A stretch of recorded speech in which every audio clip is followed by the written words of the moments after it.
In all the faces of all the bears that Treadwell ever filmed, I discover no kinship, no understanding, no mercy. I see only the overwhelming indifference of nature.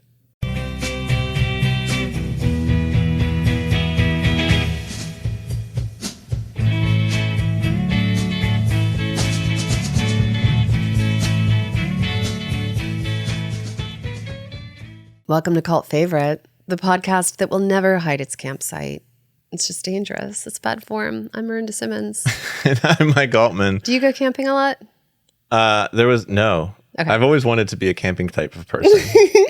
We bought a bunch of gear one time. It's in my basement. Aspirational. I'm an aspirational camper. Sure. Yeah, I think exactly right. That's a genre. I like hiking a lot. Okay. You're halfway there. But maybe not a lot. I haven't done a lot of camping. So whatever. I'm Mike Altman. We are two religious studies professors trying to understand all of these cult documentaries that you can't stop binge watching. Professors and decidedly not avid campers. Not avid campers. We're going to. I'm much more of like a cabin type of person. You're a glamper. Yeah, I like a good cabin in the mountains. Well, we're still at the beginning of a new year. Yeah. We're, like lots of people are making intentions and resolutions. Yeah. Maybe camping could be on your list. Yeah. We actually, every New Year's Eve, we have a jar we keep in our house. And we stuff a little piece of paper with anything interesting that happens in a given day and the date in the jar throughout the year. That's a neat idea. And then at the end of the year, we read them all off and burn them in a fire. Okay. Just like let it all go. Because some of it's good stuff, some of it's bad stuff. You're releasing something into this somewhere. Put like 3 intentions for the year for everybody in the family in the jar. Okay. So you read last year's. You'll read last year's and then burn them and then make new ones. Okay. Anyways, so but camping was not one of my 3 intentions. No. Okay. One of them was write a chapter of my book, which is the same one the last 2 years, and I haven't actually accomplished it. Listen, we believe in you, Mike. Happy 2026, everybody. I'm so glad to be here in time and space with you. I'm glad that I occupy both time and space. We survived, everyone. We survived 2025. I'm projecting. I am more prepared for this year than I was, or for this semester than I was last semester. I'm so excited that it's a new year that I am even looking forward to talking about Werner Herzog. And I almost never enjoy a conversation about Werner Herzog. I mean, we'll talk. It's gonna be great. We're gonna talk camping and Herzog and nature. Yeah, and then also one of my intentions this year is to do a better job managing our Instagram and TikTok. Great. Where people can find us at Cult Favorite Pod. I have not taken on an extra class for no reason this semester, and so I will put that energy into social media. Lots to look forward to. So much to look forward to. I'm into it. Also, the views expressed in this episode, in every episode. About Herzog or otherwise. That's right. Werner Herzog's legal team should... Lots of people find him to be a really remarkable filmmaker. Are our own as experts and researchers in religious studies and do not represent the University of Alabama. Not much of a content. He's very talented. I guess the only content warning is Werner Herzog, apparently. Clearly, Merinda has feelings. So, what did you know? That's your so warning. we haven't even said, we're talking about Grizzly Man, a documentary that came out in 2005. Yeah, it's had its time in the sun. It's an oldie but a goodie. But you never watched it. No, This is your first time. I kind of associate it with Jesus Camp. Like, we had the same conversation. Like, when it came out, I didn't see it. Mean? Like, you were like, I'd never seen Jesus Camp until we watched it. It was the same. Too close. That was also, it came out and I didn't really want to see it for the various reasons, and then I just never did after that. This is a little bit different. Okay, why didn't you watch it in the first place?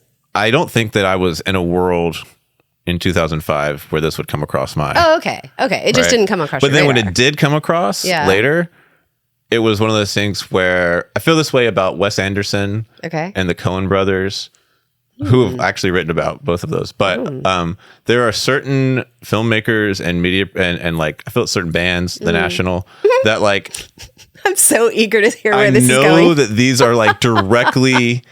in the wheelhouse of what my tastes should be based on a number of demographic characteristics. They are for you. And I resist getting too into them because of that. You don't want to be a cliche. Right. So I never watched, once I encountered Grizzly Man, it was like, oh, that's a little too on the nose. Is it? Because you don't even camp. I say own it. Yeah, babes. But it's exactly the kind of, I just feel like it's exactly the kind of film. And Herzog is exactly the kind of thing young man, intrepid adventurer, out exploring the world. Yeah. Like I watched it, I watched Into the Wild. Like, can't. You can't watch Into the Wild? Into the Wild. I know, I watched it. I've got feelings about that too that I will spare you and our listeners. So again, it's like one of those things where it's like, I just knew that it's like, I'm just not gonna, I'm not gonna touch that right now because it'll be, so I knew Werner Herzog from the 2010s era meme about how stupid chickens are. Okay. I don't actually know that meme. I don't think. Oh, just Google Werner Herzog chickens. Right, I'll do it. It was on, I don't know. It was him talking about how stupid chickens are. Okay. Sure. Yeah. Okay. I don't know. What did you know about this? Listen, I am not an aficionado. I do not want to cast myself as a film critic who has plumbed the depths of his oeuvre. I think that my first entree was maybe Cave of Forgotten Dreams or Wheel of Time. And I just, I don't know, man. I am into anyone's passion project, to make their art. I think that that's wonderful and I support their life choices. I just, whatever. And he is unquestionably talented. He is whatever. We'll get there. I had seen this before. At least he has. I had seen this before. At least he has a. Oh, he's got a perspective. Right. Say what you will. Yeah, and I guess one of the things that I want to talk about is maybe where the distinction is between point of view and projection, or where taking your audience on a journey that, of course, you are directing or navigating for them. You are the tour guide, and that's cool. But where that starts and stops in relation to presenting something in a documentary genre that that I don't know is your perspective on. I don't know. We'll circle back to that. We'll circle back. I have questions. I have thoughts. Documentaries are always editorially perspectival. Yes. Unquestionably. Yes. But there's something about, I don't know. We'll get there. There's something about his work. I just have never been willing to go with him fully on the trips that he directs. Yes. Let's do that. Let's say that. No, that's true. I'm a resistant traveler in his tour because in his travel company, I'm a resistant. The question of tourist. Storytelling is a big one. I think we'll get to. Okay, so let's talk about this actual documentary for a second. Let's do it. Take me there. The documentary tells the story of Timothy Treadwell, the so-called Grizzly Man, using Treadwell's own film footage of his time camping amongst bears in Alaska. A federally protected region of Alaska. Yes. For 13 summers. Yeah. Timothy and his girlfriend, Amy Huguenard, were killed in a bear attack in 2003. Timothy had spent, like I said, 13 summers living among the bears in Alaska. And so the film has Treadwell's footage, and then it also has lots of interviews with friends, supporters, critics, all sorts of people. Because he was recording all of these summers. Yeah. He was, Yeah, very... hiding his campsite so that he would not get seen by the authorities.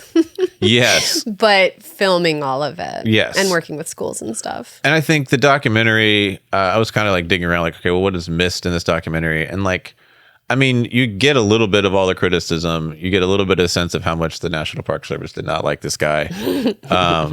So it's a pretty, it's definitely, you could argue about amounts of what gets covered, but there's a lot there. So yeah, it's not a narrative documentary like we often get. Instead, it's sort of so it kind of assumes going in, you know how this is going to end already because there was so much.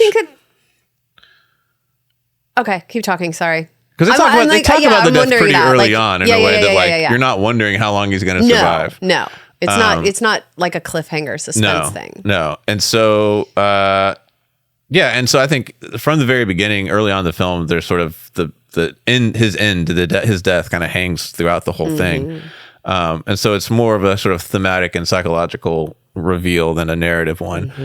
So you get it sort of starts with everybody getting a lot of different takes on who Treadwell was. Some are positive, some are negative, some are sympathetic. He can be a martyr for, ecologists. He could be a crazy person to some people.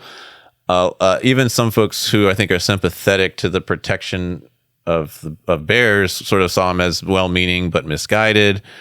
Herzog kind of weighs in at the end of this sort of first, 10 or 15 minutes with, for him, it's about this improvisational filmmaker that can find meaning in seemingly empty moments. I won't try to do Can I stop you there and ask that? I mean, I know that I was the one who kind of like pitched this as an idea for you.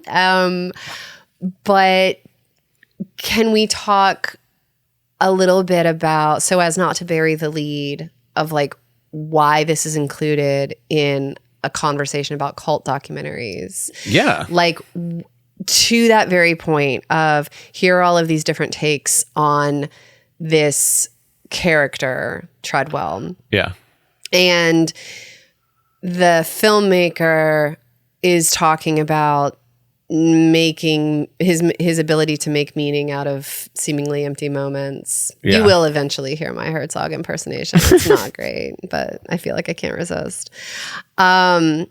So why are we talking about that in relation to cults?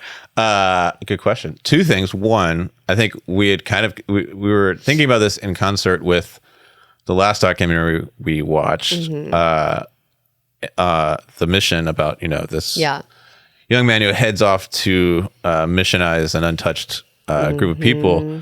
There's a similar thing here in a lot of ways. The guy, I know some people thought that guy was a martyr, some people thought he was a crazy person. So there's that interesting comparison. The audacity of a cause. Yeah, and what do you do with somebody who really, kind of takes an idea seriously into the kind of logical conclusion? And so there's that piece of it, but I think there's also this idea of like martyr, dying for what you believed in or not, like all of that, I think, is the same kind of language that we see in all sorts of other things that might be called religion or cult or whatever. And there is even a moment early on where one of I think it was the like biologist, the like bear scientist, who said like he had almost a religious kind of, we get that language. He's passionate about his beliefs. Treadwell's passion and all of that. And it's like, what do we call stuff that makes somebody do something? Like whatever it is that drives a person to go to that island with a message, or go to the Alaska for 13 summers. I think that's something that crosses a lot of the questions that we're trying to poke at with this. So, yeah. To me, it is like Herzog's role in that, and like the one of the things that I thought that the Mission did effectively was spend a lot of time on just the process of storytelling in the first place, and what it is that we think we get out of making meaning of a person who does things that we don't necessarily understand, or things that we wouldn't also do. Yeah. There is this attends to the same questions, but in a very different way. So I'm excited. Yeah. And one of the things I always say when I'm kind of like pitching or like religious studies as a discipline to like intro students, like a big 100 class, is like, at bottom, we're trying to figure out why people do what they do. And I think that's the question behind this film. It's like, it's really comes down to, I think, everyone saying like, why would someone do this? That's so interesting. I mean, I love talking to you for so many reasons, but that is, I would say Because I am utterly uninterested in figuring out why people do what they do. Oh. Which is not to say that that's not a worthwhile pursuit. I think for me, it's like we're all inevitably in a world system that sees us trying to make meaning out of chaos. Mm-hmm. Yeah. And so we're all doing it. Yeah. And so what are the implications of different forms of that process? Yeah. That is a kind of like universal one, you know? Yeah. Like we are all like I think so I actually think that's two ways into the same thing, because what quickly I don't disagree. Yeah. unravels is like, well, actually, we can't really know why people do what they do. Exactly. So all we have is what they tell us or what other people tell us about them. Right. And so I don't know that we ever can get to the bottom of it. Exactly. But man, oh man, we like all of us, whether we belong to groups called cults or not, or anything, really. Like whatever we belong to or don't belong to, whatever group formations we participate in or don't, we are all about the business of world making. Yeah. And narrativizing that process. Yes. And so like, how do different people go about it? And what might we say about all of these different forms, you know? Yeah. Anyway. And what are the implications of different forms? Because they have consequences. Right. And so it's interesting, I think, in this case, to think about how the question of why would he do this is immediately connected to the stories that get told about him in the documentary. Yeah, because and I guess that's the thing. I am fundamental. Like this film won a lot of awards. It was nominated for loads of awards. Yeah. It is very like highly acclaimed, well reviewed. Roger Ebert, 4 out of 4 stars. I really enjoyed it. All of them, whatever. Like lots of the reviews revolve around this question of what do you make of Treadwell and how does Herzog treat Treadwell like as a person, what he's up to, blah, blah, blah. I find those questions fundamentally uninteresting. I don't care what Treadwell is up to in terms of, I care what he's up to, but not because. Yeah. Yeah. What I find interesting is the idea that I have to have a take about what he did. Like, I don't have to have a take about what he did. At all. But I do think part of the why did people do what they do is not just why did Treadwell do what he did, but why did Herzog make this film? Like there's a number of why do we find him interesting? What is it that we are doing when we rush in to try to make meaning of his actions? Right. Those are questions I find interesting. Yeah. Yeah. Anyway. Okay. So then we move into a kind of biography of Treadwell. So first, and they actually kind of start with the editing here was interesting. Like the coroner kind of narrates how Treadwell and Amy were killed by this coroner seemed really excited to be in a film. And then the way it's shot though, as he's telling the story and he gets to the kind of climax of because there's an audio tape that existed. It does not exist anymore. Good. Of the attack that the coroner had listened to. Yeah. And Herzog actually listens to it because Jewel Palovak, who was Treadwell's ex-girlfriend, friend, co-conspirator, whatever. Mm-hmm. She had let Herzog listen to it. She later destroyed it. Good for her. Smashed it with a hammer, she said. Good for her. But I have lots to say about that encounter. Yeah, the corner. But even the way they shot the corner, Herzog zooms in and so slowly it goes from this very normal looking shot of the corner to like his entire face taking up the whole frame as it gets. Anyways, we learn that Timothy grew up with a love for animals, had a pet squirrel named Willie, just a great name for a squirrel. Was accomplished diver. Went to California after high school to try to make it in show business and claimed to have been second in line for Woody Harrelson's role in Cheers. Sure. So, I don't know. He could have been in Cheers, and then who knows what happened. There is some mention of drug use or drug abuse. He had a near overdose at one point.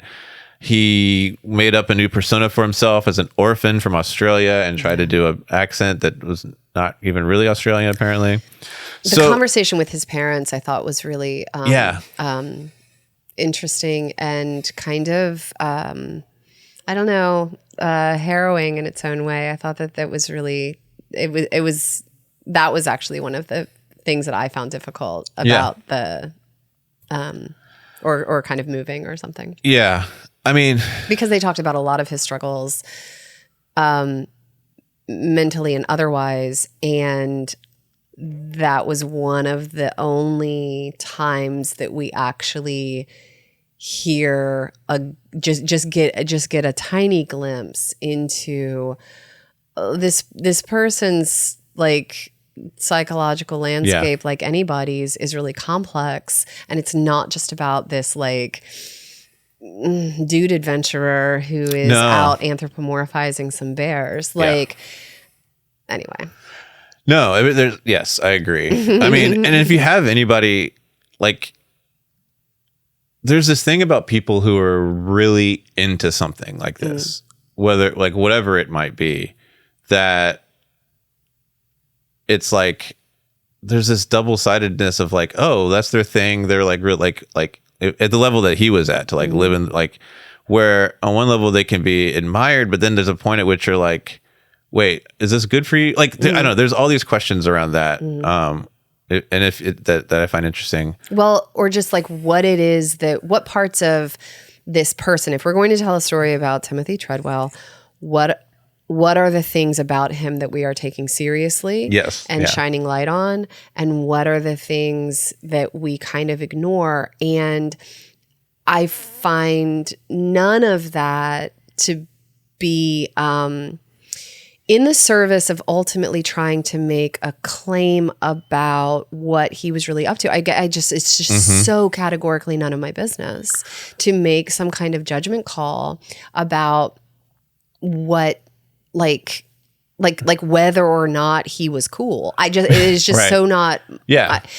But the kinds of dynamics that animate 13 summers of a project that finds him like filming himself and talking to school children, but never really going on the path of someone like Steve Irwin, right, you know? Right. Yeah. Of someone who like is educating people in a really deliberate way.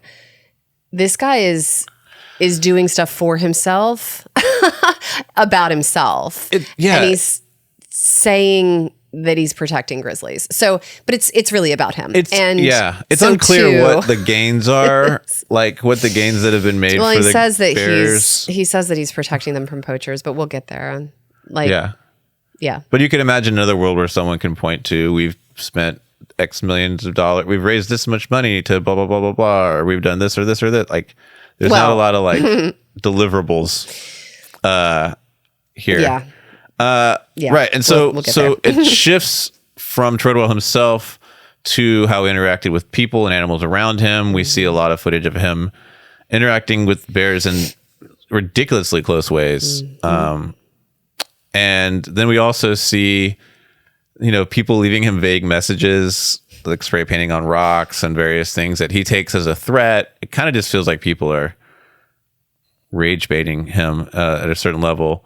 But I also know that there was probably, and they don't talk about this, but him running into, hunting guides and stuff. Like, that's a thing too. Well, and one of the things that this has in common with a lot of the stories that are told about groups that get identified as cults is a sort of antagonistic relationship between this group, or this, in this case, this person, and like the world around them. Society as we know it and its laws are not things that compel them to act a certain way. Right. In so many cases, it compels people to act this totally different way because this world is not our home.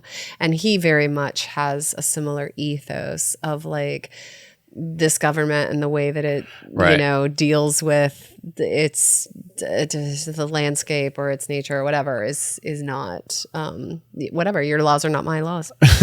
No, and there's like a whole section where he's just ranting to the camera about the National Park Service. Oh, and violently all this. So. Yeah. And what he wants to do. Herzog comes over with some voiceover talking about how he admires the ways he's captured his rage on film, that the director has given way to the actor. I can't. All right. It's not, again, like, I guess this is what I mean by like a reluctant traveler on his journey.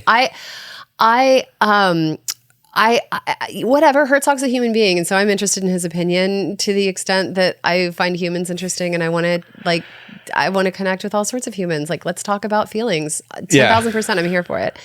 But like, let's not mistake feelings for analysis. Those are two different things, and they're both really valid and they're both really important. Yeah. They are methodologically distinct for really important reasons. That makes sense. Yeah. And I think that this is an instance in which I think a lot of the time his own opinionated, exceedingly subjective feel about something stands in for documentary analysis. Interesting. That is the reason that I am not on board is really because like if he was making like, I'm making this project because I cannot get like enough of this story and I really want to examine my own feelings about it because this is a really strong reaction that I have to this guy. And what's that about? Like, let's explore that. Yeah. I mean, cool. Like make it if you want to make it, like fine. So, but that is a very different project than I'm making a documentary about Timothy Treadwell. No, you're not. So 2 questions. Don't say that. 2 questions. One, I think that what you just said about feelings and analysis, that's like super helpful. I guess I have teaching on the brain because it's first day of classes.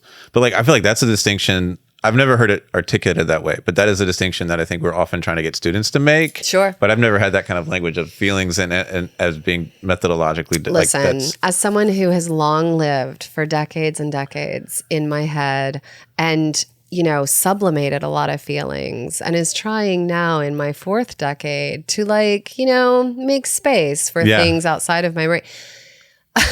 Feelings are important. We should talk about feelings. Let's all talk about feelings. 100,000%. Like I'm trying to get so much better about it.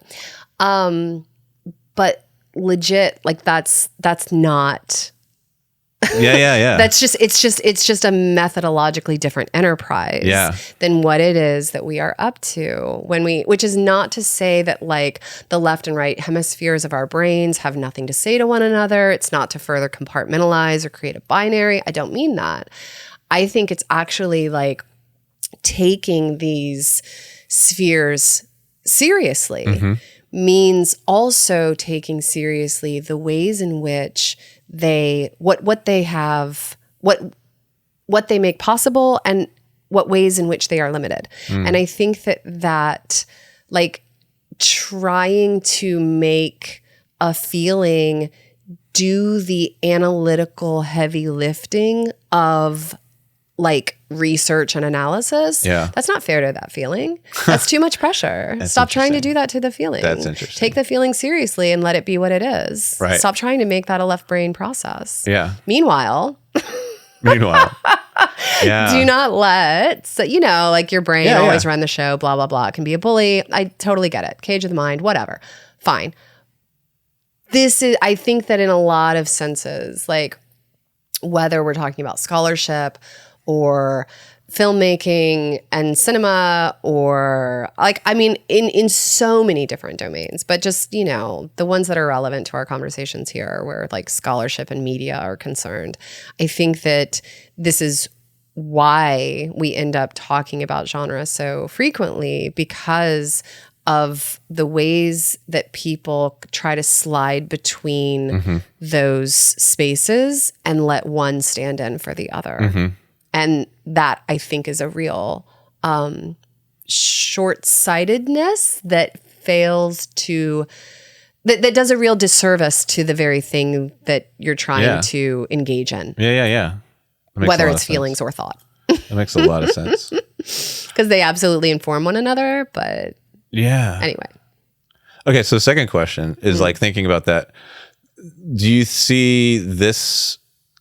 I'm thinking about the My Scientology documentary. Yeah. He calls it, it's like, it's mine. It's like, so is there something, did you find that one more transparent in its self-involvement versus what's going on here? I minded it less because it was at least honest about this is Justin Theroux, like doing his own thing. This is my, that makes sense. Isn't that his name? Yeah. It should have been called My Grizzly Man movie. Because it sounds a lot like the actor. What's his name? The one that was in The Leftovers. I don't know. That used to be. I'm so bad at actor names. names. Always worried that I'm calling the actor the documentary filmmaker and vice versa. Louis Theroux. Louis. See, Justin Theroux is the Leftovers actor. I just did it. Okay. And Louis is the guy who did My Scientology. Yeah, Louis Theroux. Okay. Anyway, I minded it less. I still don't really want to be in the car talking to Louis Theroux. Like I that's don't the know downside that, of the but that's about it's not really about Scientology or even him or his process. That's very much just to do with like what my own limitations and what kinds of conversations I can sustain or not. Yeah.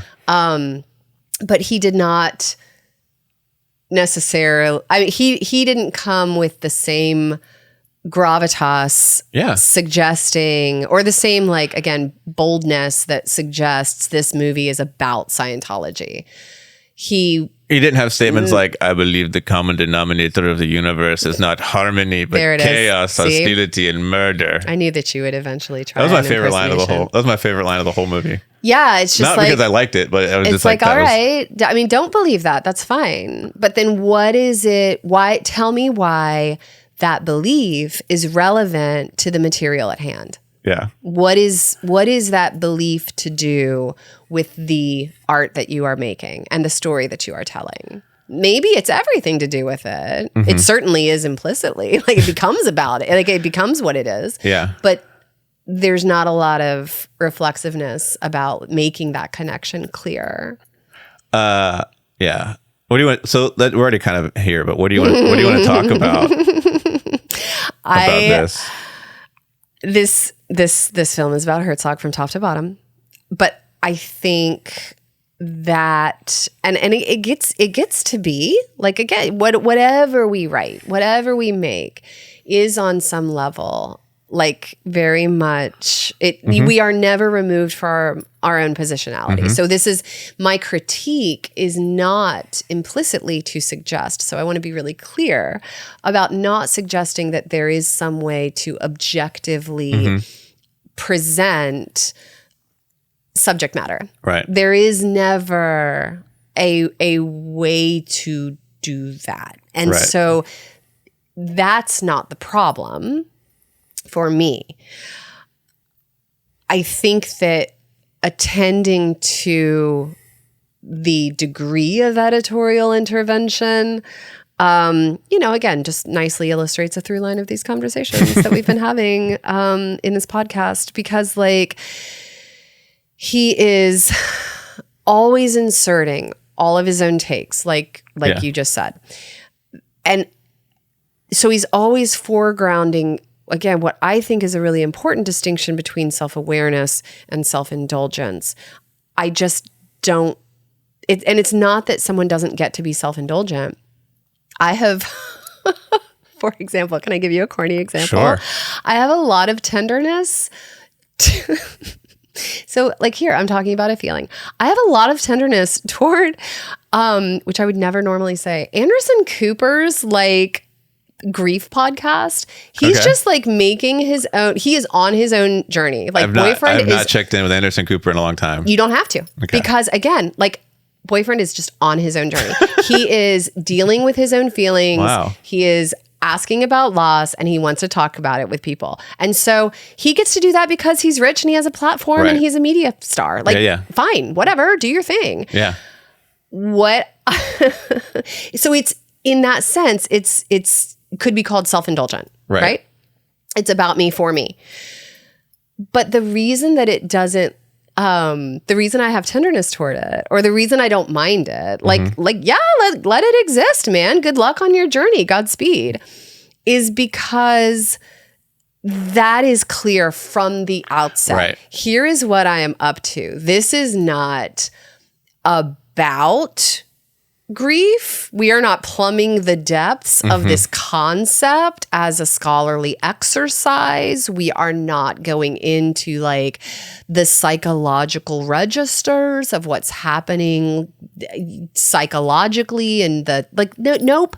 We're not talking about the brain. We're not talking about cognitive science. We're talking about his experience.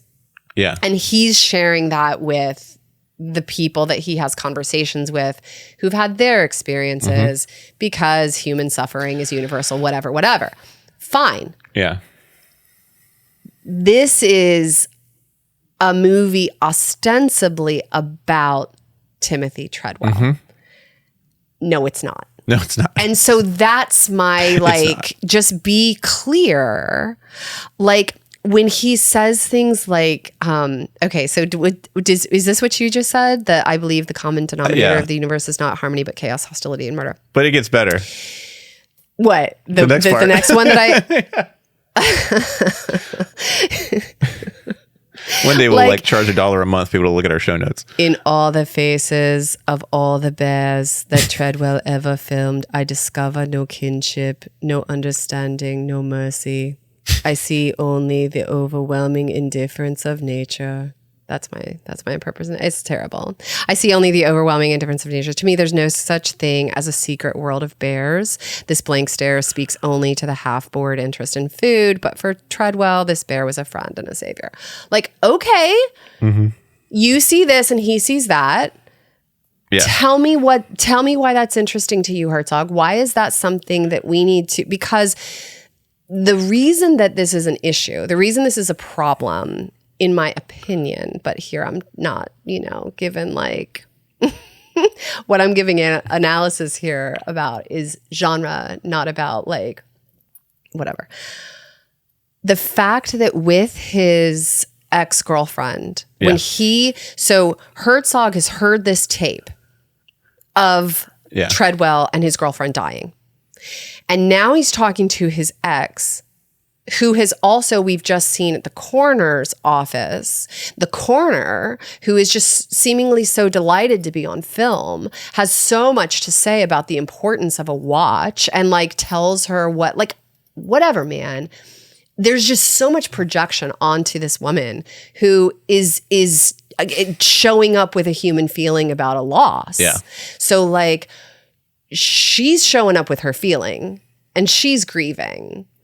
Because this is probably all within a year of his death. Like, Herzog shows up to like share space and time with this woman's grief. Yeah. And fucking just like, he's heard this tape and is just like giving her the tape and saying, never listen to this. You must promise me you never listen to this. You promise me you will never. And I'm just like, who do you think you are? Yeah. Like, that's my thing, is that like, this is someone who is, whether or not, like, if you think that, if you think it would be like this kind of, that is not, I felt like I was eavesdropping on someone's grief. Yeah. And if someone shows up like Anderson Cooper to say, I need to process this publicly, then like, great, you've invited me to that party. Yeah. And so listening does something for you. I'm here for you, man. I will sit with you and listen to your grief because we have some to share. For her, who like said yes to being on a documentary. Okay. And she like is, you know. Well, she had some hand in like promoting that this should be made. Sure. Yeah. I felt like it was, I felt like that exchange, it felt inappropriate to me. Yeah.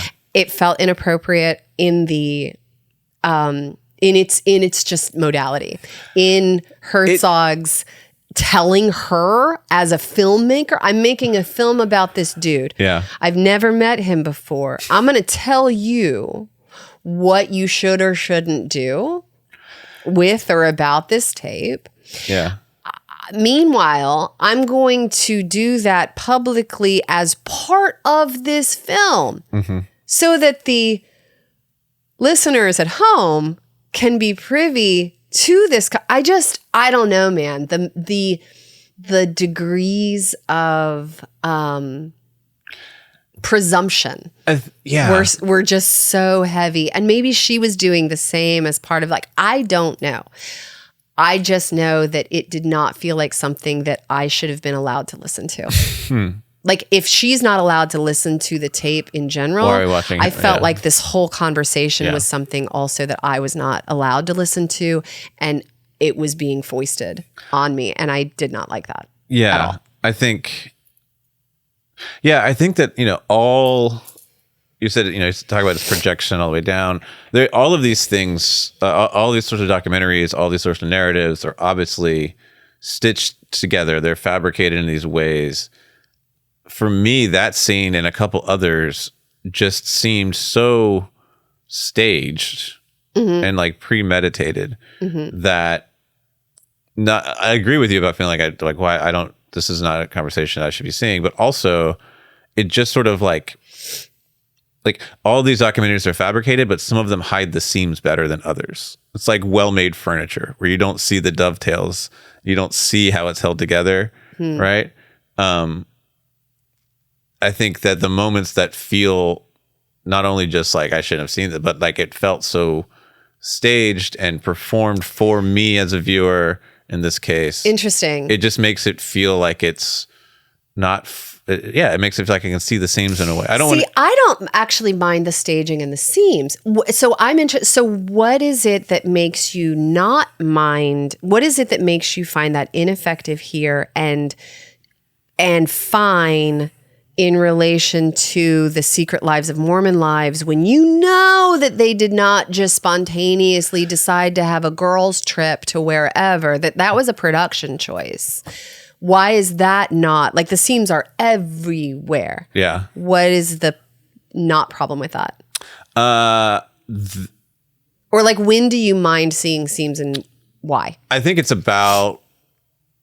similar to your take about the transparency or like the Anderson Cooper versus like, what are you saying you're doing? And then how are you doing it? And so like, I think the thing that I remember, because I remember we talked about the Secret Lives of Mormon Wives, there was the box that said, what is his name?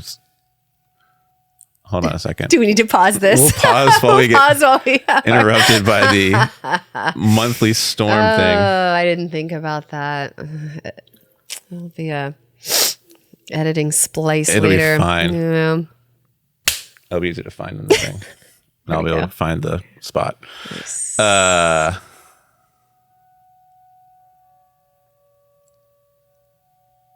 Isn't the one in here? Do I have a thing in here? Like a really loud one that happens?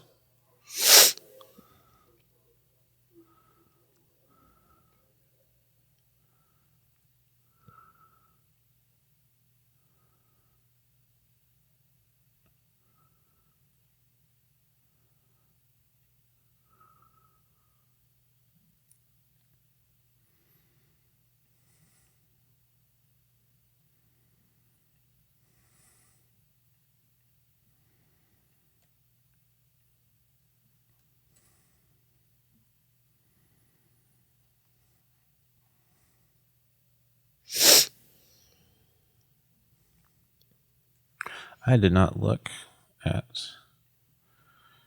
I wonder how much traffic How much traffic Unsilver Religion got yesterday?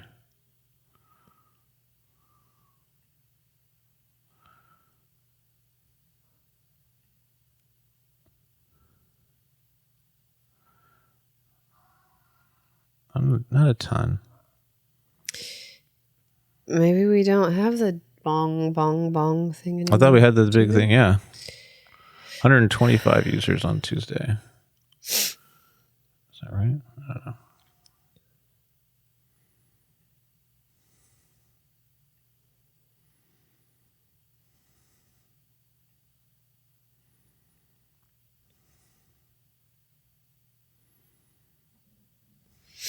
Hannah says, sounds great. February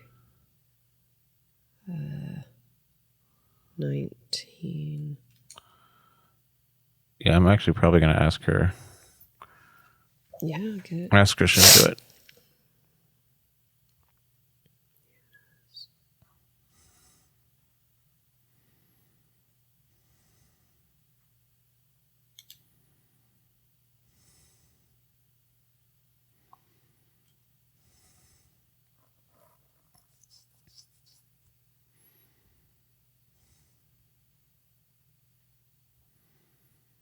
Maybe we're good. All right. Okay. Do you remember your train of thought? Yeah. Okay. Why don't you mind the seams? Now that the tornado siren test is over, should remember that if we...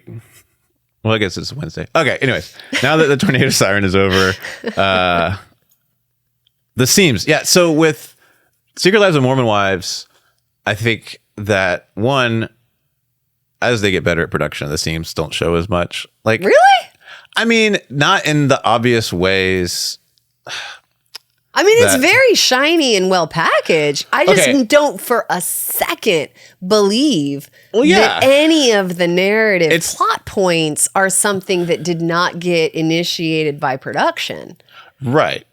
But you don't see production intervening directly in a way, right? So like when you see Herzog standing there listening to the tape, or when you see some of the conversations that he has where it's like, this is being redone for this moment. Like this is like, so on one level there's that piece. There's also the genre thing of like, if this is being put forward as, you know, as a certain kind of documentary that's going to win all these awards, then that's when I think the staging feel of it hurts it a little bit more in my eyes. Whereas I think, like in No Secret Lives of Mormon Wives, I was making fun of the box that said Dakota shit on it.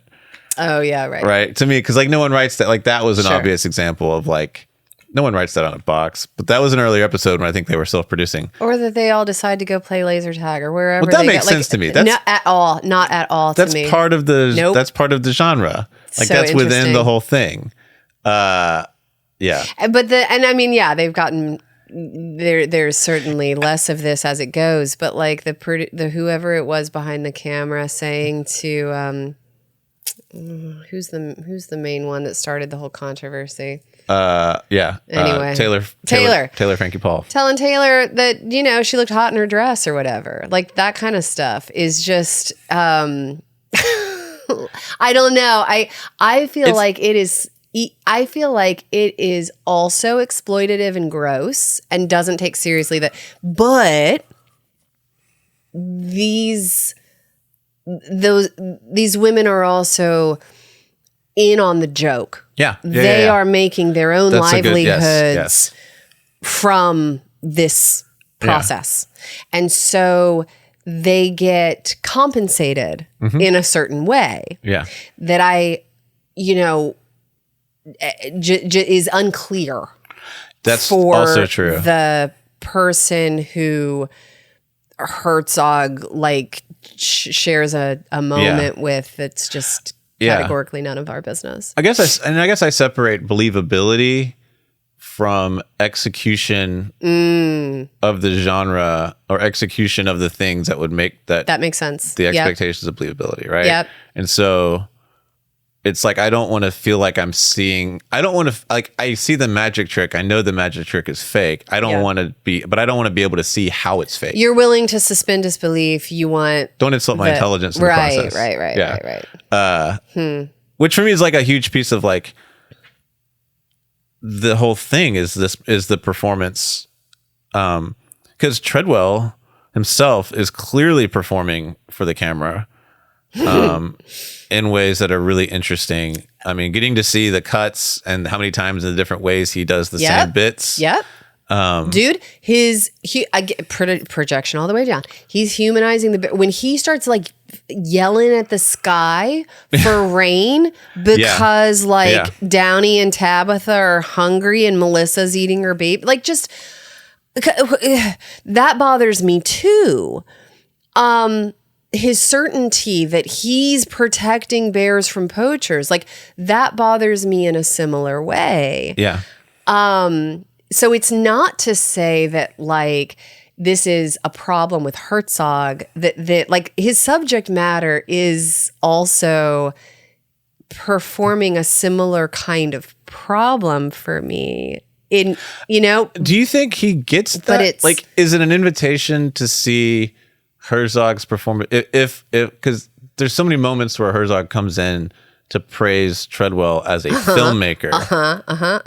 And so it left me wondering, like, does he is this Herzog intentionally recognizing that all filmmakers are like Treadwell, or at least he is a filmmaker, is the same as Treadwell, and that it's not actually about the bears but about themselves? Those could be interesting questions. Those would rely on him talking directly about craft and filmmaking, which he does not do. He talks about the bears and the nature of longing and the cracks in a psychological landscape and the makeup of a soul and all of this noise. And it's like, dude, if you want to sit and smoke weed and talk feelings with me, I'm here for you. Yeah. If you are coming at me with a documentary about a thing that happened, that is a different method, and it is not for this context.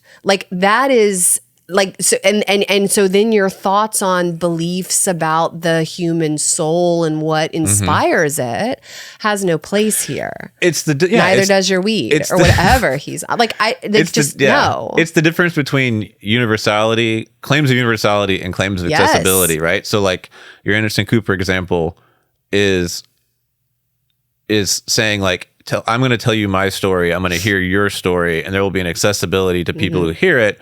But it's all framed if they want there to be, and whatever, or not. But it's framed as, this is my story, or these are my feelings. And I feel like there's a lot of space here for people to engage, and we'll see what happens.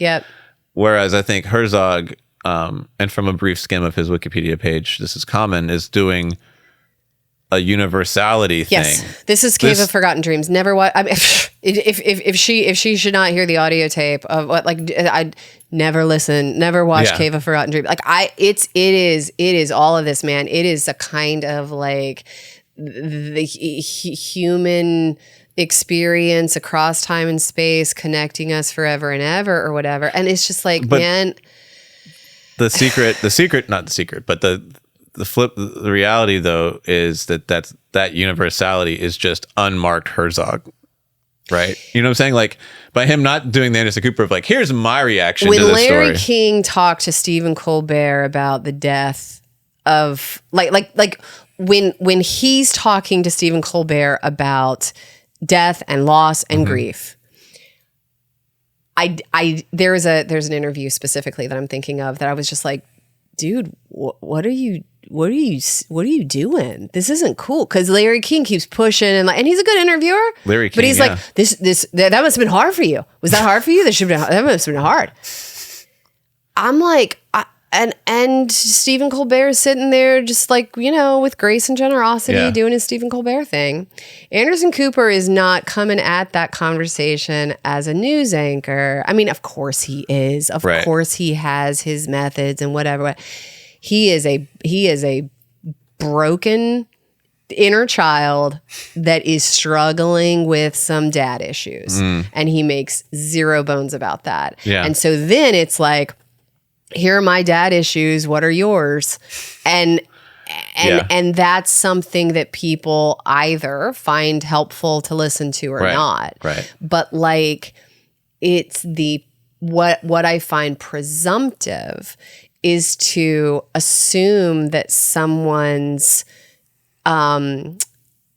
relationship to their own experience, mine or otherwise, right? Yeah. Like if I'm the filmmaker and I have thoughts about, of course Herzog has beliefs about sure, okay, like everybody does. But it's presumptive to suggest that those have a place in a film that is ostensibly about, so like when it is that we, what kinds of perimeters we draw around our subject matter and what we allow to come into those conversations and what we disallow. That's what's really interesting to me. And so too with Treadwell and what he was ostensibly doing with and for bears. Yeah. That's about him. Yeah. From jump, that is about him. Yes. You're naming this bear Melissa. All right, man. She looked like a that's Melissa. that's you, right? And so you might love Melissa, but come on, that's you know what I'm saying? I do.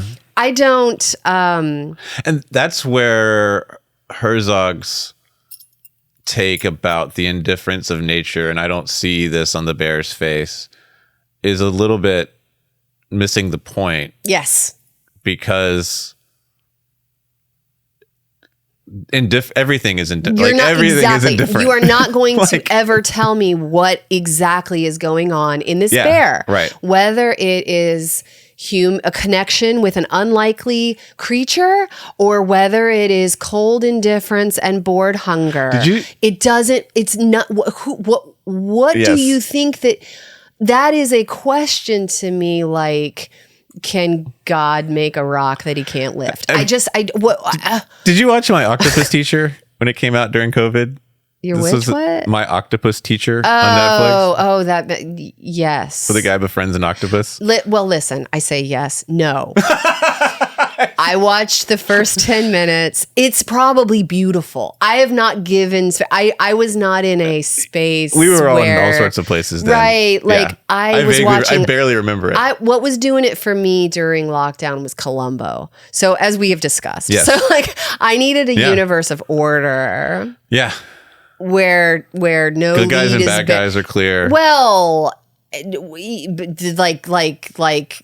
who done it and how they did it is clear. Like all of it, like even that is something. And because this is interesting, Mike. In Columbo. This is a wide ranging conversation. In Columbo. No, good guys and bad guys aren't clear. Until what? Like it's, he has a lot of empathy for a lot of his killers. That's true. He's like, I like a lot of the people I arrest. Yeah. It's not that I can't connect with you as a human. It's just that this is happening with like, there is clarity about the rules of engagement. Columbo doesn't mix his his feelings and his analytic methodology. Exactly. There you go. And I appreciate that so much. Yeah. Because it's like he knows, and it's not that he won't take a call from Mrs. Columbo while he's on the job. Yeah. He's always a dude living a life. Of course he is. Yeah. But and he's cleverer than he lets on, and he knows this, and so there's always a little bit of a sleight of hand going on. But it's like it is not, I'm not here to make a moral judgment on your character. Right. I'm not saying that you're good or bad. I'm going to arrest you because you killed this person. Right. And that's the law of the land, and those are the rules that we've decided to live by, and whether that's okay or not is really not up for discussion. That's just not the point. Yeah. So My Octopus Teacher, I wasn't I needed clear parameters of method and genre because my own world was flung like so many of us into disarray, and so that in that moment didn't feel comforting to me. That felt like, I don't actually know what I'm getting in for here, and so I'm not gonna. So I only watched a little bit. Like I read about it. It's just an interesting example because no one considered that guy. I mean, I'm sure there were SNL jokes about it, but like no one thinks of that guy in the same way they do like Timothy Treadwell, right? Granted, the danger is way different, but it's just a whole, it's interesting when we... Did they think it was about octopuses? No, it's about him. But I mean, that's what it is. But like, in the same way that the reviews of Grizzly Man really do take seriously the conceit that this is about Treadwell. Yeah. But like, no, it's not. It's about Herzog. Does my octopus teacher, like, do reviews of that film, I wonder, presume, like, do they take the, like, this is about an octopus, or do they, it's about this dude? You know what I mean? I think it's about, my reading, again, I've not watched it again since it first came out, but my reading of it was, it's about this guy. And in that sense. And this particular moment and the particular kind of arbitrary nature, the arbitrariness of nature that leads to him encountering this creature in this particular way, that unless you hang out on the coast of South Africa, like, you know what I'm saying? Maybe I would love that, right? Like in a so this maybe speaks to the, just a possessive personal pronoun goes a long way. So like my octopus teacher or my Scientology movie at least makes clear that I'm making this for my reasons. Yeah, 100%. Like the purpose behind this thing is also mine. And the subject matter is also mine. In the same way that a bear's name given to it by this dude is his. Like that's not, that name doesn't belong to that bear. I don't have it in these notes. Melissa, the bear doesn't belong to a grizzly. The bear that killed him was bear 144. I want to say 134, something like that. Right? So there's another name for that bear that is used by the government to track it. You know who I really liked in this movie that I thought was really important but does not get, we don't hear from him a lot, perhaps for obvious reasons, is Sven Håkansson. Okay. Remember him? He was the director of the Adjudication Museum. Yes. Oh, he had a great line. Yes. Yes. Well, and he's an important voice in the mix. Like the Adjudication, like he's speaking from a perspective and from a like both with his own heritage, but also from like the research and anthropological work that he does. Like he's speaking from and about an indigenous Alaskan perspective to do with our relationship to nature and the ways in which people presume to cross various boundaries. Yeah. And what he says, but again, this is just one voice in the mix of different people weighing in on like whether what Treadwell was up to was good or bad. That's how Herzog presents it. But what he talks about, he says, I'm analog today. See my pages, people who are watching this. You can hear that. Good audio. I know. No, it's good. Sorry. It makes people know that we actually aren't just like... The seams are showing. Winging this. Sometimes you have to show the seams for authenticity and authority. He tried to act like a bear. And for us on this island, you don't do that. You don't invade on their territory. For him to act like a bear the way he did, to me, says Sven Håkansson, it was the ultimate of disrespecting the bear and what the bear represents.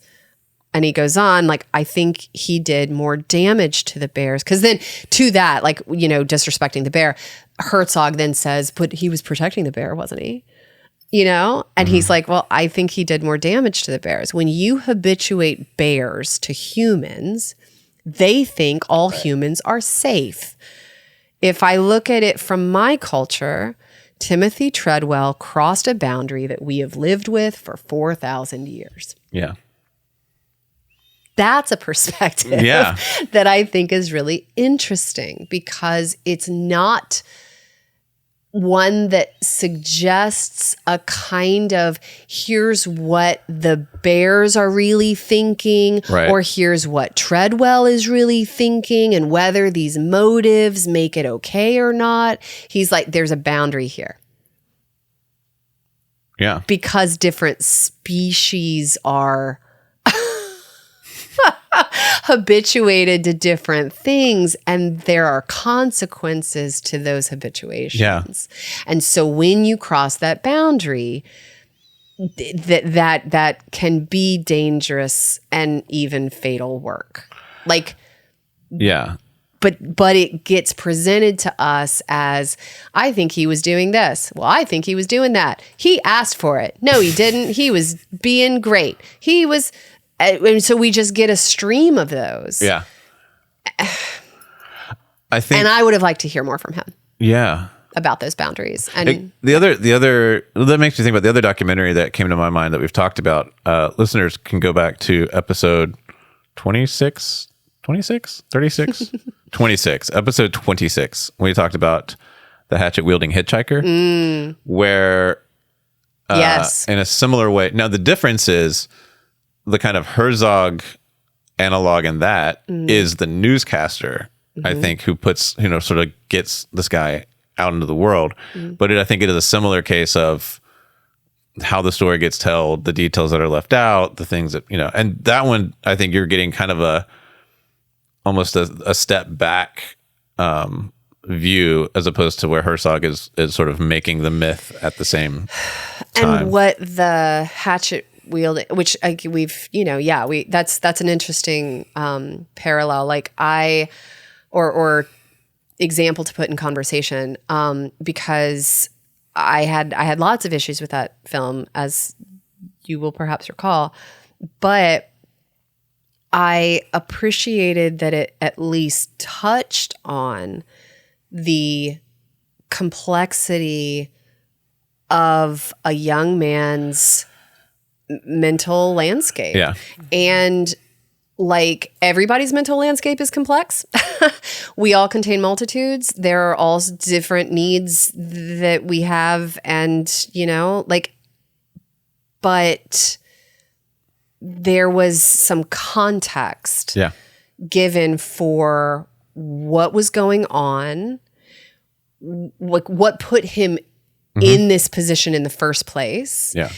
And then a kind of retroactive context of like, we found him so adorable and cute, but also like, he hit a dude in the head with a hatchet, and that was a violent act. Yeah. And what was going on inside of his own, like, what needs did he have on a mental health front that like pose some complexity for the story that we might tell? Yeah.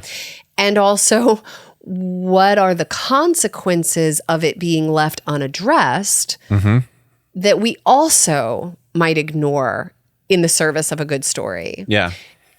And with Grizzly Man, again, we get a tiny little taste of that from his parents. Yeah. And we get little glimpses of these rages that he can go into, the like addictive personality that he had, the like all of the sorts of relationships that he had to authority and structure and substances. And like, there were glimpses of that again, I don't think they didn't get serious treatment. Right. Narratively, just as they didn't get serious treatment medically. Because there's another story. There's a version of this documentary that tells the story of the way, like we get so little of that biography, but there's a way that that part of what happened here is that Treadwell, who had struggled his entire young adult life to kind of exist in society, finds a place where he feels safe and exists. But even then, it's not actually as safe as he thinks. And in the process of his feeling of safety, he presumes to project his own stuff and cross a boundary. Yeah. Sven Haakonssen. Yeah. And so let's explore what the consequences are. What is it that makes us feel comfortable projecting in that way, crossing certain boundaries in various ways, and what the consequences of that are. And what boundaries we see, because he felt like you could see an argument that he already felt like he had been thrust over the boundary. Right? And so I'm already right outside of the bounds in this way. And so why not, so there's And so then it's like, what for Sven Haakonssen, from his perspective, taking a bear seriously and protecting it means leaving it alone. Yeah. Just like in The Mission, where we hear from the Indian anthropologist who says, taking this society seriously and this community and these people means leaving them alone. Yeah. And then other people see, again, we're the same language. Taking them seriously and loving them and extending care to them means crossing this boundary. And so we're how dare you take away their right to hear the gospel? Yeah. Or of course this Melissa needs rain because she's eating her babies. Yeah. And how dare you, sky, as if nature is anything to do with your feelings. Again, it's just like so to me it always is a matter of we're all the Mary Douglas, the Mary Douglas moment of the distinction that she makes between dirt and soil. We are all looking at matter. Yeah. Here's a pile of earth. Is it dirt or is it soil? Mm-hmm. So like we're all engaging the same the stuff, right? Yeah. But there are different things that people call it, and those different labels have consequences. Yeah. That is what's interesting to me. Yeah. Instead of should it be called this or that? No. You know? Yeah. Or like, should these bears receive this or that? Did he have the right motivations or did he not? I mean, that basically gets at what sort of my takeaway, which is like Treadwell, like many people, becomes a cipher and for Herzog, for various people we hear from, that a variety of people can fit in whatever story they want to, which I don't think is unique or interesting. But what's interesting is how they do that and what they do with it. Because it could have been interesting. Like if Herzog says, my upbringing, something that happened to me when I was 25 years old, is this weird connection that makes me feel some kind of affinity for this American dude who spent time with bears. And I want to explore that. Yeah.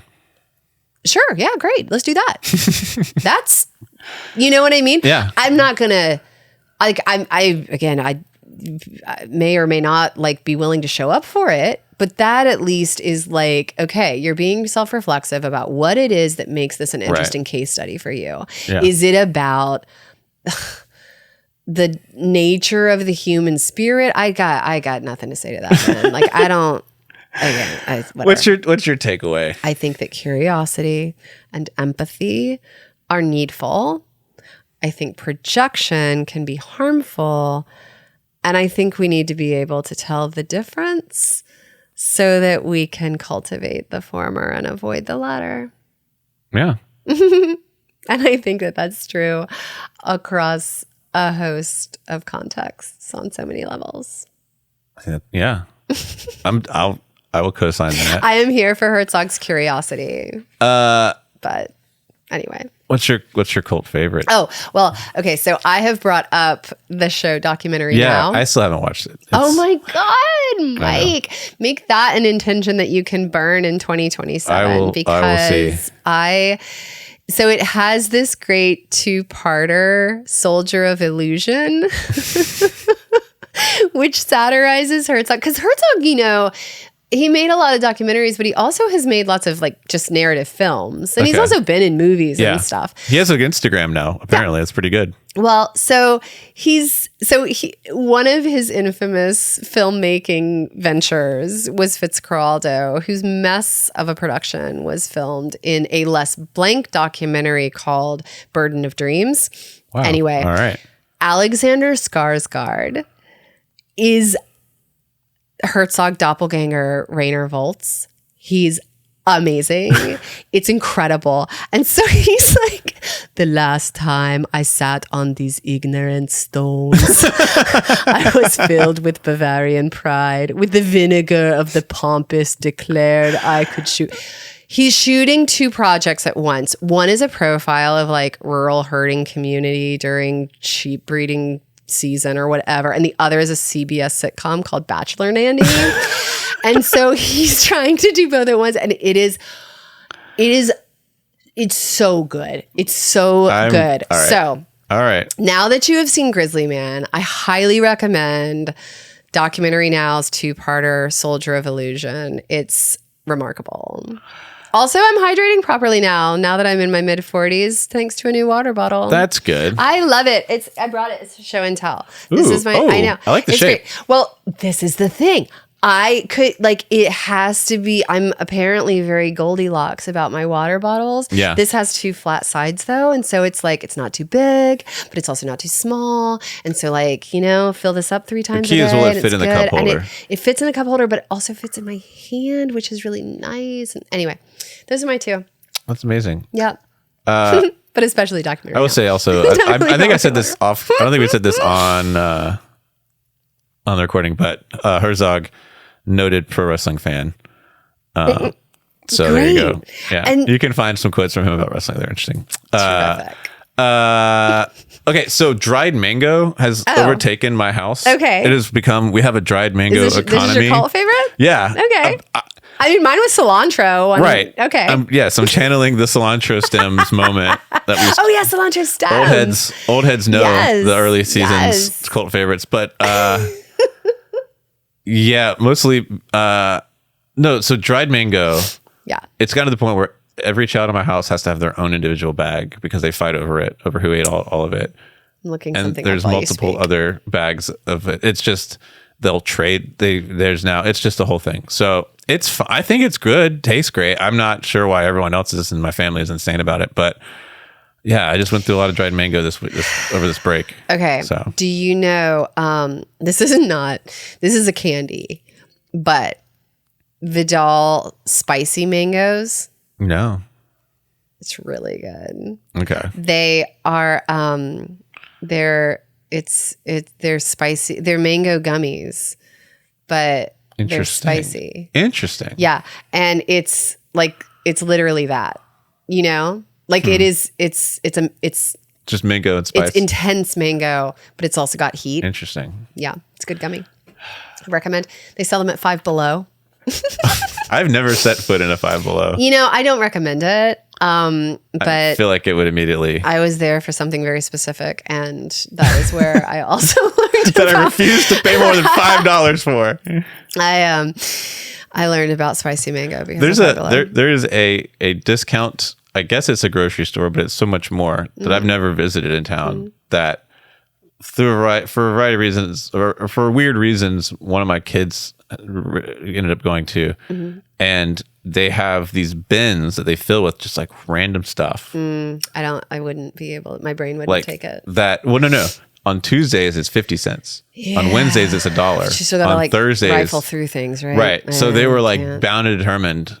Yesterday was Tuesday to go. He had like a pocket full of quarters. Yeah, he was like, I'm going to go hunt the bins. Just burning a hole in that pocket. I'm going to go hunt the bins. Yeah.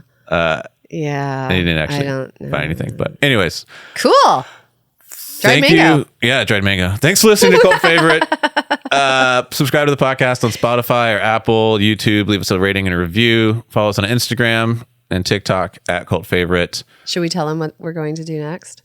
Yeah, what are we going to? We were just talking about this. We're going to go to some new stuff. just out, hot off the presses. I mean, HBO is really doing its best to corner the market with cult documentaries. It's the ID, it's the Discovery Channel production side of it. That's really... So it is called The Cult Behind the Killer, subtitle, The Andrea Yates Story. Now, spoiler alert, I have not seen this yet, so Neither have I. I will watch it before I will prepare. Yeah. But my hunch of a spoiler alert is that it's not actually the Andrea Yates story. Really? It's not really the Andrea Yates story? In the same way that whose story? We have to find out whose story it is. Grizzly Man is not actually about a grizzly. No, that's true. And it's not actually about Treadwell. I am eager to see the ways in which this story about Andrea Yates is like what else is what gets brought into the story that is ostensibly Andrea Yates's. Well, the fact that Andrea Yates gets relegated to the subtitle. Sure. And that it's really about the cult behind the killer. Yes. It also means that whoever is behind the cult behind the killer is not famous enough to get people's attention. Dude. And therefore they had to put Andrea Yates in the title. It's all you know. Our classifications matter. Anyway. Yay. All right. Well, thanks, Department of Religious Studies. Yeah, thanks to the Department of Religious Studies and for production assistance and the REL Digital Lab. Once again, these views we express this episode are our own as about experts. Herzog, clearly. And researchers from religious studies do not represent the University of Alabama. No. So by no means. Sorry. Because you know why? We would never presume to suggest that our feelings or analyses are ones that reflect bigger things. No, anyway. It's always good form to make that clear. It really is not more than a feeling. It's just See you in 2 weeks.